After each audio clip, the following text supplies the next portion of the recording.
Assalamu alaikum warahmatullahi wabarakatuh, everybody. I'm Preacher Moss, host of the S.O.S, the Shout Out Show. Happy Wednesday, happy Hump Day Wednesday to all of you. We're halfway there, brothers and sisters. Hang on, hang on.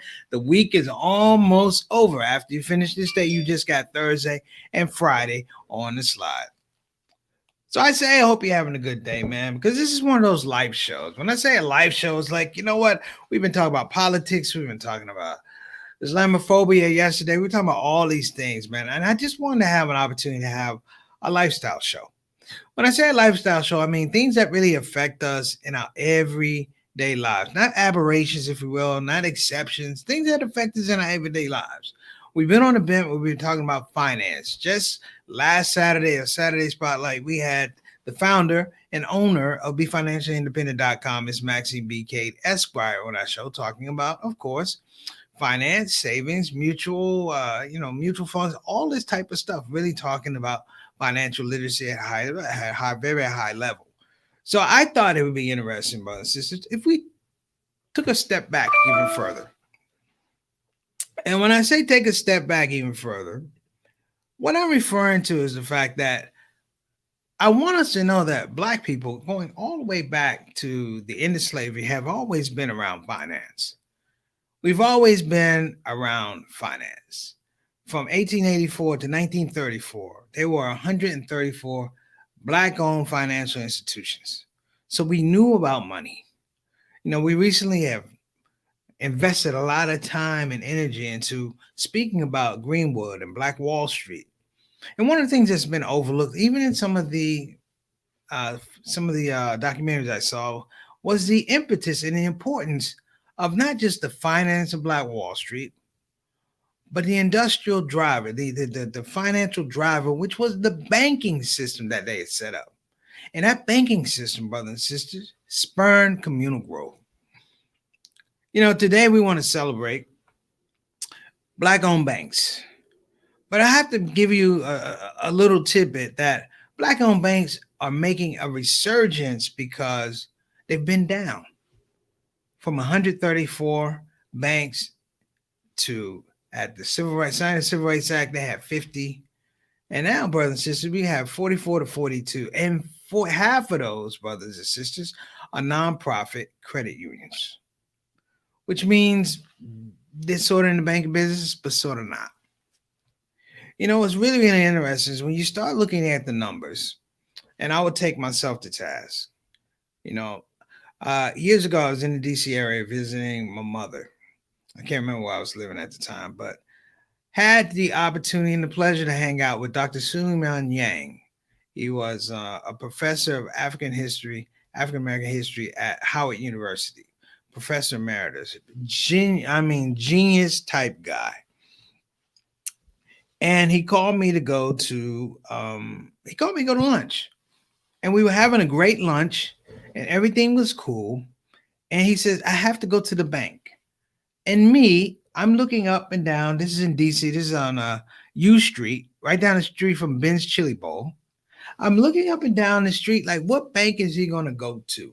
I don't see the bank. What bank is he going to go to? And he walked into this bank, and it was Federal Bank. Broadway Federal Bank. And he explained to me, he said, this is a Black bank. And I said, I have no idea this is a Black bank. He said, no. I said, I knew there were Black banks. I didn't know that this was one of them. He said, yes. He said, this is a Black bank. And not only that, I put my money in this bank. And I was prideful and at the same time embarrassed. He said, "Where do you put your money?" And I was like, "The Bank of America." Bank of America. And I will say this about that bank. There was a lot of pride in that bank, but damn, it took forever to get a transaction. I'm joking. It did take a while. But the history of Broadway Federal Bank, which actually they merged with the City First Bank. So at this point in time, they are one of the largest Black-owned banks in the United States. The other one is One United Bank out of Boston. Now, we can celebrate these things, brothers and sisters, but I think about this. I just told you that there are 44 black owned banks. This is going all the way back to the end of slavery. You know how many Muslim owned banks there are in the United States? 25. And they started in the late 1980s. Now, this is not to do it. I mean, the Muslim money comes from all over the world. I get that. But what can be said is that Muslim money didn't necessarily reach poor and underserved communities. They didn't reach them. Maybe they will, but I have to make the point that it hasn't happened so far. And the thing that really piqued my interest is the fact that there was a merger. There's a merger that's supposed to happen at the end of the year between two black-owned banks. But I have to pull back the covers, if you will, to start talking about why these banks are not bigger, why these banks are not fully more supported, and why these banks are not a vital part of not just the African American mainstream life, but overall mainstream life. Why are we not competitive? Why are we not the Citibanks or the Chase or the Bank of America, Wells Fargo? Why are we not that? We're going to talk about it when I come back. I'm Preacher Monsters, Shout Out Show. Let's get it rolling.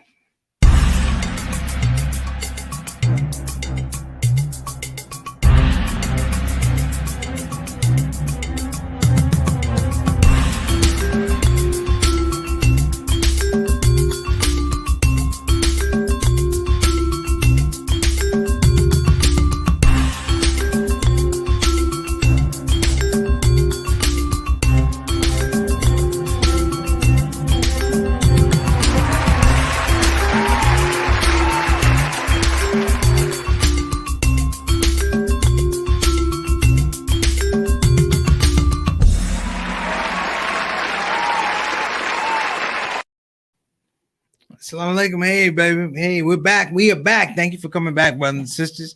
Before we get into our show topic today, you can see it at the bottom of the screen.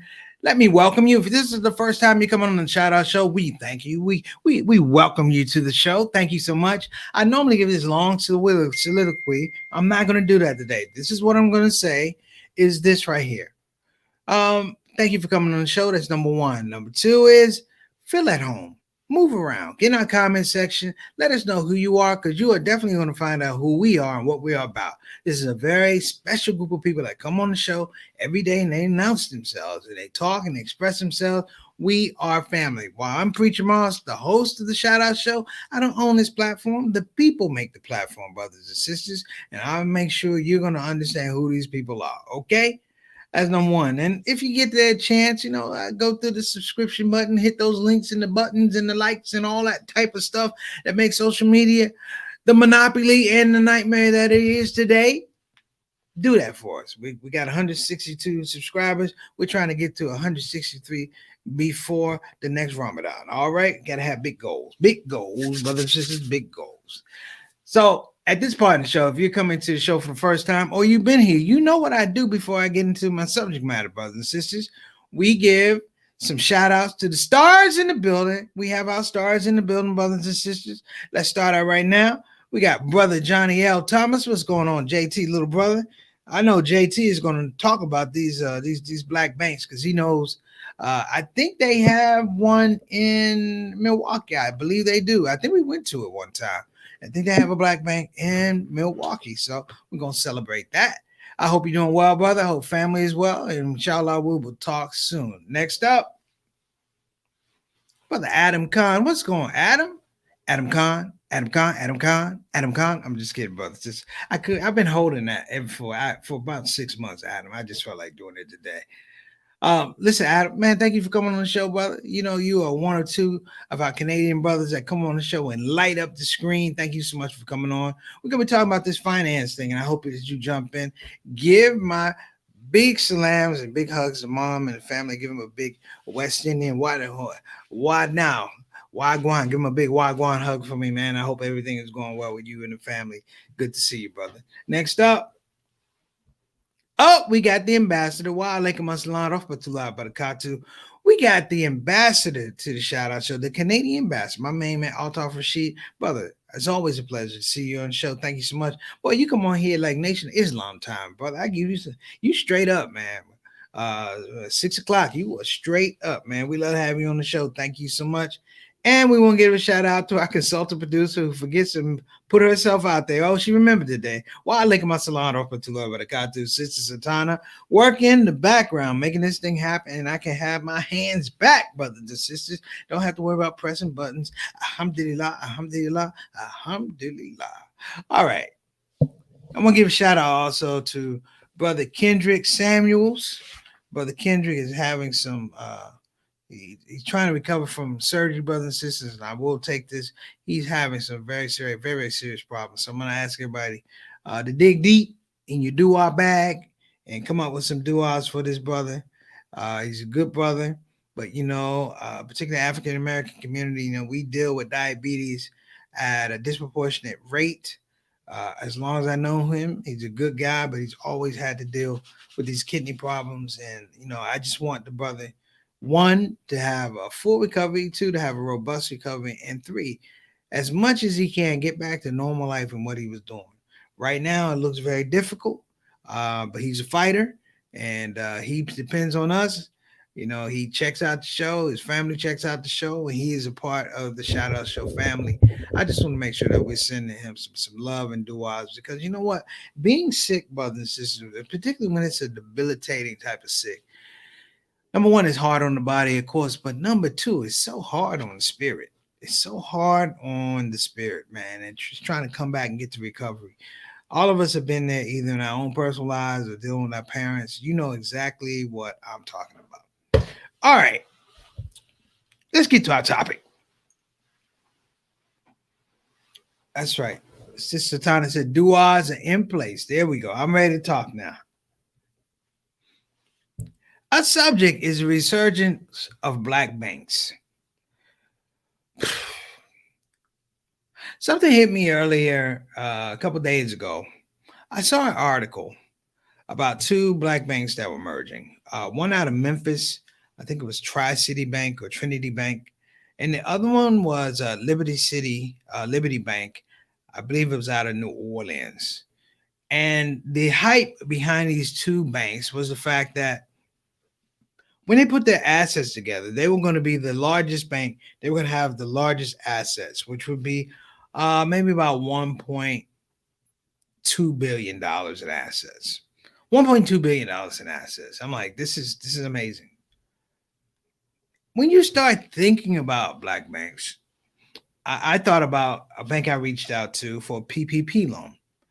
They call Hope Credit Union. I remember I sent it in at the behest of my good friend Omar Kareem. I sent it in, and he said, "Yo, they're a black credit union." He was really excited, and I went to them and I did, and I actually got money from them. Alhamdulillah, a forgivable loan. All praises due to Allah. I got this forgivable loan, and I remember watching and talking to the guy who was actually the president of the bank. Had to get that rub. It was funny because you could talk to the president of the bank of a credit union. That's how small they were. I emailed him, he emailed me back. I'm like, this is cool. That never happens at a regular bank. But then I read this article, I think it was June the 4th or something like that, about these two banks that were merging. And a report just came out that black banks were enjoying a renaissance, if you will. There was a resurgence of black banks that they were coming on. They were being funded a little bit better. They had more access to capital. And that access to capital was going to allow some of the communities that they serve, allow them to serve these communities better. And I thought this was amazing that these banks now could offer some of the loans they needed, give people pathways to wealth and generational wealth and business and things like that. And then I stopped and I said, well, if we have the money as consumers, why aren't we just taking the money to these banks ourselves? Why do we not take the money to the bank? Why do we not open up accounts at One United Bank or City First Bank or Liberty Bank or even this credit union I was talking about? And I did the numbers, brothers and sisters. I saw a commercial. One of the commercials was a news article. I think it was TV One, and they talked about the black buying power. Listen to what I'm saying. the black buying power, which was really a reflection of the black spending prowess. And they talked about the black buying power, and it was scary, brothers and sisters, because I just told you the largest, potentially the largest black owned bank after this merger at the end of the year would have holdings of maybe $2 billion. They said in this little article, and you have to do your research, and I tried to do as much as I could. They said that black spending power, I think in 2018, 3 years ago, ready for this? $1.5 trillion. Not a million, not a billion, $1.5 trillion. And it kind of took the air out of my balloon that the largest bank, brothers and sisters, has maybe 1.5 billion in assets and holdings. So when you start to believe the lie, not the lies, but the idea about finance, it's a little scary. JT just put up some of the banks that we have, black owned banks, Milwaukee, two black owned banks, yes, Milwaukee State Bank and Seaway Bank and Trust, created in Chicago. Yeah, overall, like I said at the beginning of this presentation, the 44 or the 42 black owned financial institutions, half of them are not nonprofit, not for profit credit unions. So really, it's like, and if you understand the way a bank works, brothers and sisters, um, this becomes even more important. This becomes even more important. The overall idea, if you will, the idea of a bank, if you will, is that a bank has holdings, it has assets, but it's allowed to invest a small portion of the assets to grow revenue. That's how banks stay in business. The business they're in is debt. They sell debt. They give you opportunity to give them that. It's just like Satan. They promise you everything and give you nothing, except they give you interest, 1%. You guys were here on the show with Miss K when she started talking about bank savings. She said she said, don't do it. And I thought about this. Why are we not doing a better job at providing capital for these black banks? They're vital and they understand and serve the needs of the communities that they're in. Interesting thing. When you start thinking about the larger banks, brothers and sisters, the larger banks are leveraged by international countries. I mean, China has a good chunk of Bank of America. Everybody knows that. Even though it's Berkshire Hathaway, China, through whatever that construction company is, they bought almost half of Bank of America. So I'm not saying Bank of America is a Chinese company, but they're close. They're very close. Okay. But the plight, brothers and sisters, even though I'm talking about the resurgence of black banks, is where they coming from. Is it really progress? If you have $100 and you lose 50 and you make back $50, brothers and sisters, you just broke even. If you made $51, you $1 over even. And I don't want it to be something where we celebrate the wrong thing about these black banks. They're vital. I said this Hope credit union out of Mississippi, they got $10 million from Netflix. And I'm sitting here going, why would Netflix give a bank $10 million? I'm still trying to figure that out. But then I stopped. Netflix can give this bank $10 million because they need it. Because $10 million to them is almost, might as well be $100 million. Because they're underfunded, underrepresented, and they're not at the table when all the money comes in. Black banks are not at the table when they start talking about GDP. They are not. It's all the big boys. You know them, Wells Fargo and Citicorp and all these big banks, brothers and sisters, have this hold if you will. I don't know if it's hypnosis or what, but they have a hold of us black and Latinos because we think that the big bank is the one that takes care of us when it's really the big bank that exploits us the most. And our black banks should be larger because not that they're black banks, because they are honest financial institutions. What you see in many regards is what you get. They're going to tell you the truth about finance. And if they can give you a loan, they're going to give you a loan. You know, Sister Satan and I were talking about the whole idea of home loans. We were talking about how banks work. And I remember specifically a period where you can get a house damn near just by smiling. You can get a mortgage just by burping. Burp. That's what you can do. And they gave out mortgage to everybody. Oh, you want a house? Have one. You want a house? Have one. Here's a mortgage. And people capitulated to this lie because banks were allowed to be in the mortgage business. Black banks were allowed to be in the mortgage business, but the big banks were because they could fund mortgages, massive amounts of mortgages. And they took that money and they were greedy. And when the bottom fell out, we all suffered. But I will also ask this question of myself and everybody here. Why aren't our black banks bigger? We celebrate wealth. We wear our wealth on our bodies, our person. We drive it. We celebrate wealth, particularly as black culture. We love wealth. We want to show you how a $5,000 belt and a $10,000 shirt, and there's no love and no attention to black banks. That's a disconnect. That's a serious disconnect. And I sit here and I'm wondering, I'm like, man, what kind of legacy are we leaving? Even though you just had two documentaries about Black Wall Street doing being burned down, we still haven't got to the fact that there was an economic driver in that place, and it was called a bank. It was called a bank. And banks were all over the United States.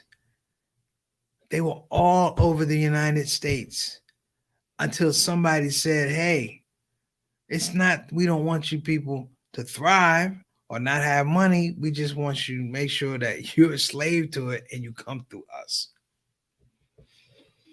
The philosophy of a black bank, brothers and sisters, is not black owned. It's about a black transition of wealth. Like we know what we're doing.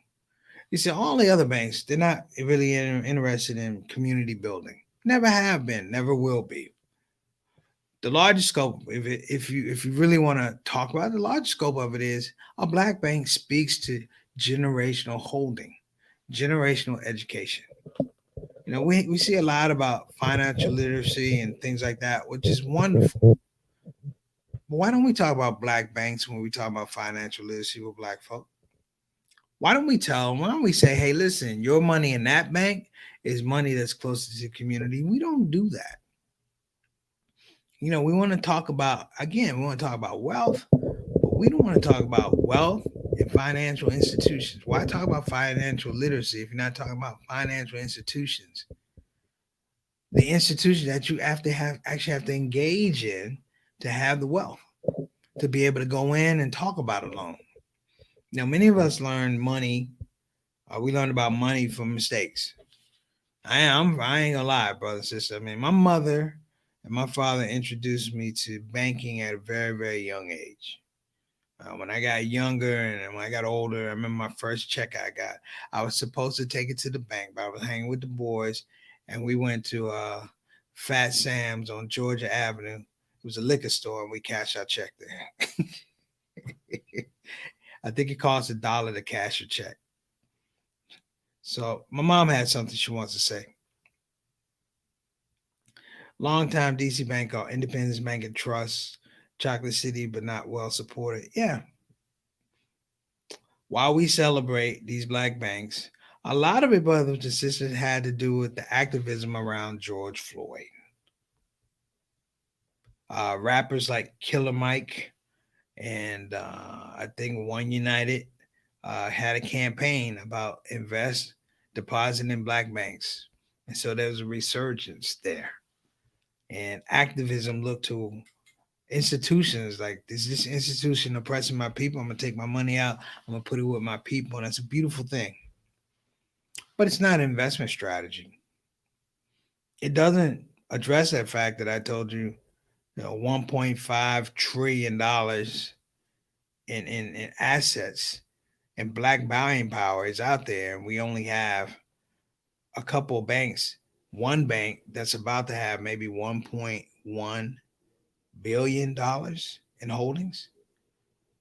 I think all of the banks together I read, I think all together out of 44 of them, the amount is $6.78 billion. Let me put that in perspective. Chase by itself has $2.7 billion in holdings. One bank versus 44.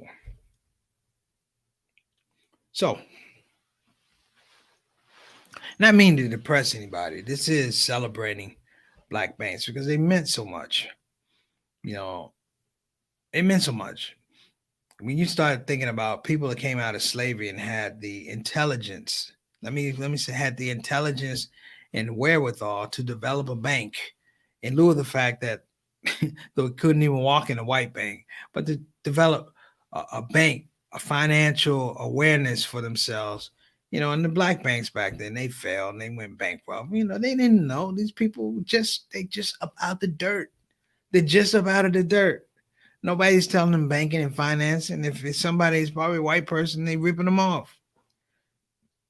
Did I say white people ripping them off? Yes, I did. But as they grew and the banks got more mature, I mean, everybody tried. And there's some lost time in there too, because there's also a time where you have people trying to do black business and all of a sudden white business like, we like you now. Come on over, Negroes. Bring your money. Come on, bring your money. You a little black person, bring your money. And we did because Whitey likes us. Whitey likes us. We were like that. But here's my point, and I have several. Number one, we need to stop celebrating black businesses. We need to start supporting black businesses.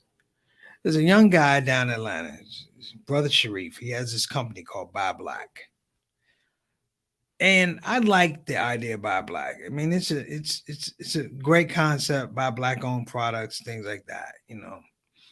But one time I said to him, I said, you're gonna have to get white people to buy black too. And the reason I said that, I said it's not a racial thing. It's just that you have to introduce to them that you have quality product. Well, we buy black. I'm sorry. Yes, we buy black. Thank you, Satana. It is called We Buy Black. And like I said, I love the concept, but you're gonna have to get more people to come out other than black people. Here's my point. Because black people, we like to be acknowledged, right? We like to be acknowledged. When we walk into these stores that don't want us, we want to be acknowledged. We want them to wait on us, even though they don't want us there in some stores. I'm not saying all stores. I'm saying enough of it to make an issue. If you think about it, all this social activism of last year comes out of what? A black man going into a store that's not owned by black people. Did I say that? Yes, I did. That's George Floyd. Led to the social act, and this social activism led to black banks having some of the best years they've had in years.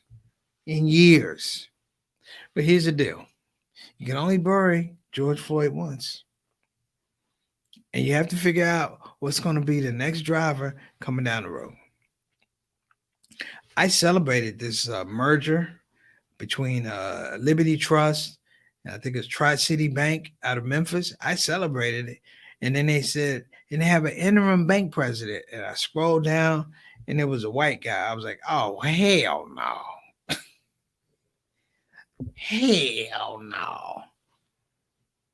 And then I got upset. And I'm like, this might be the standard that you have black banks, but to make it work, we're gonna bring in this person that don't look like you, not from your neighborhood, because it's all about the assets right now. So look, I'm gonna get out of here. I'm gonna give a shout out. Sister Ika just tuned in late. Walaikum assalam rahmatullah barakatuh. Sister Ika, welcome to the show. Everybody on the show, I'm gonna emphasize that you check out my man. He didn't even ask this, but check out We Buy Black. Check out We Buy Black. And the concept. I'm not saying you gotta buy anything, but check it out. Because we Buy Black is actually in the framework of a black business, not just a black owned business, but a black owned bank. It's actually in that framework, brothers and sisters. The very studious young man put that piece together. So I want you to check that out. So listen, I'm gonna leave this off right here. You guys can have your own conversations about black banks. JT, thanks for the assist about Milwaukee. Do they still have the two black owned banks? JT, I know. Remember Milwaukee State Bank, Seaway Bank and Trust. I'm not so sure, but let me know. So here's the deal. I'm gonna check out, but I want to make sure I give a shout out to our sponsors.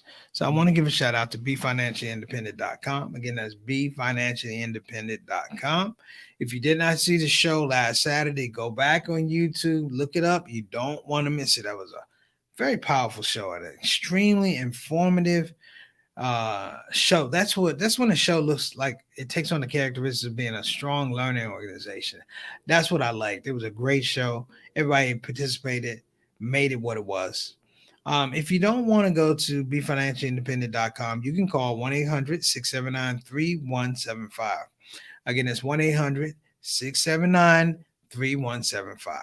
Lastly, we're going to shout out for Bayan Islamic Graduate School. Give a shout out to Bayan if you were thinking about increasing your Islamic knowledge, increasing your understanding of Islam, which says you don't even have to be Muslim.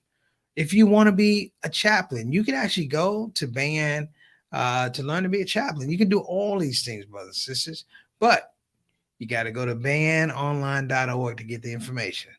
So that's my wrap for the show.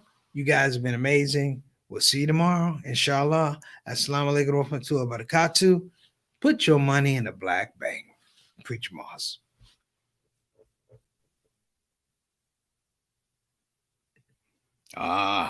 There you are. I know you're looking at your screen going, that's a good looking black man. And you're right. I'm Preacher Moss, and you're not. Today, I want to talk about Olive Branch Muslim Family Services, better known as the people who help people. And I need you to help the people who help people so they can continue to, you guess it, help people. Get it? Got it? Good. Olive Branch Muslim Family Services. Action you can see, compassion you can feel. Graphic now.